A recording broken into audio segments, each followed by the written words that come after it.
Linda, you work with an Ankh, but what is an Ankh? Yeah, well, so this is an Ankh. This is also an Ankh. Mm-hmm. And a lot of people know the Ankh from ancient Egyptian symbolism or art. Um, but what a lot of people don't know about the Ankh is that it's actually also a tool for energy healing, for energetic alignment, for healing ourselves. And I used to also know the Ankh from ancient Egyptian art, but I did not really know what it was until at one point I received an energy healing with an Ankh like this one, so brass metal Ankh. And so at the time in the session, I just lied down and the healer that was using the Ankh started to do something with the Ankh in my aura. And I had this huge block on my chest at the time. It was hard for me to breathe deeply. And as soon as she started, I think within a minute or 2 minutes, it was as if a huge boulder was put onto my chest and as if a huge boulder was pulled off of my chest. And there was all these emotions that came up. And then I had to cry like really long. Everything came out. And then afterwards, I felt I can breathe deeply again. So that for me was kind of, I need to learn how to work with this Ankh. What is this? And that's when the whole search started for me, finding out what the Ankh actually is, what it can do, and to start learning to work with it. So yeah, that's what the Ankh is for me. It's really a tool, a symbol, a guide in a way that helps me to find blockages in the body and to clear those blockages energetically. Yeah. And to feel lighter, to feel more free, to help me in my healing journey.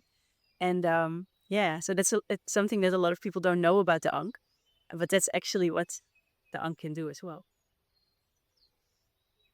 I see you have another one there. They're two different shaped Ankhs. Yeah. Does that mean they have different like powers? This is the Ankh shape that I think most people are familiar with. This is the ancient Egyptian Ankh.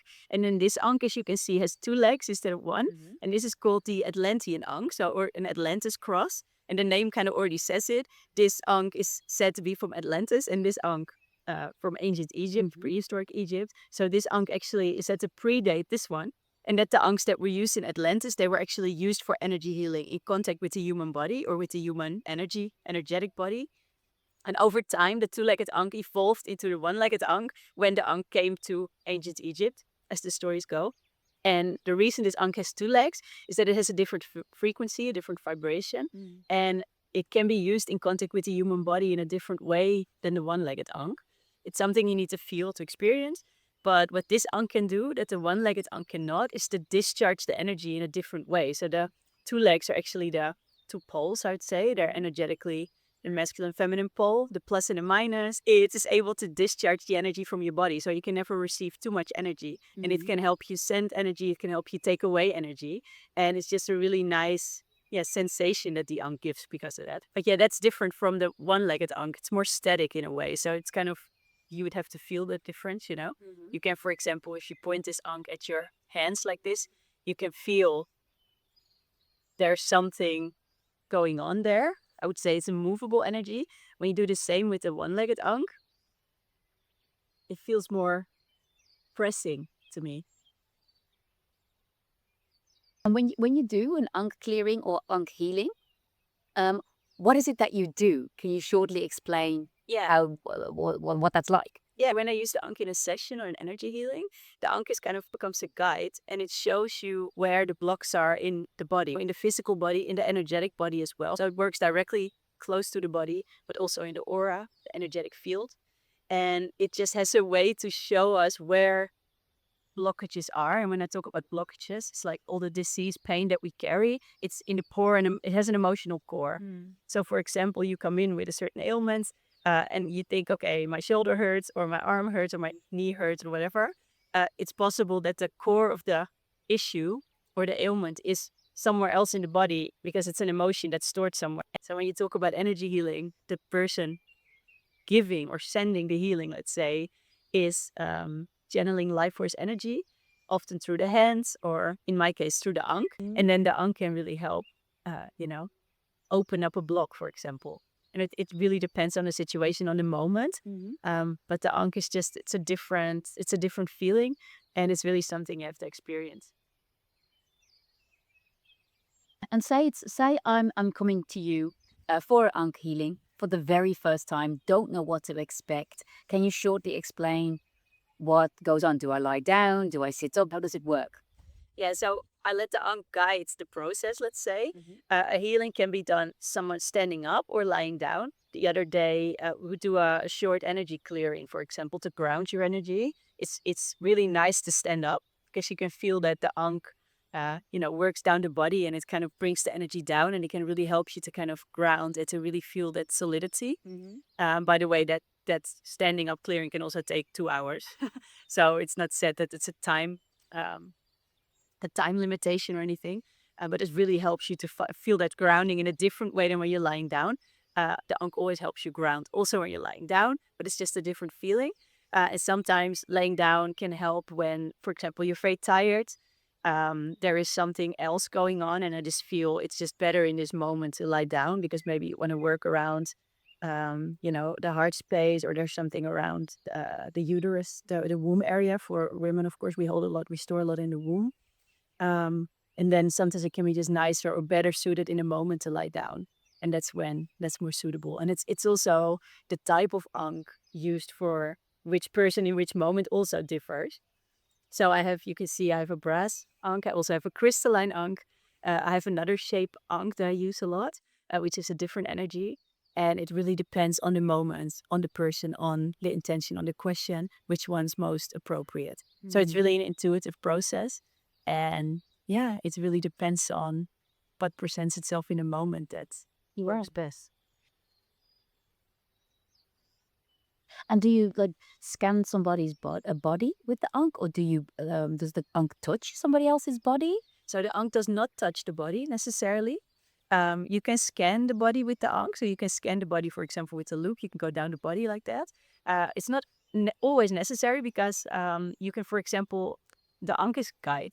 So when I set the intention in a session to ask the Ankh, okay, show us what is required, what can be shown in this, or what can be healed, or what can open up, what can come to the surface in this moment, then the Ankh will show us literally. So in my case, that means I follow the Ankh with my hands. Yeah, the Ankh will indicate it. So it's either scanning with the loop, or you can send the energy with this side of the Ankh.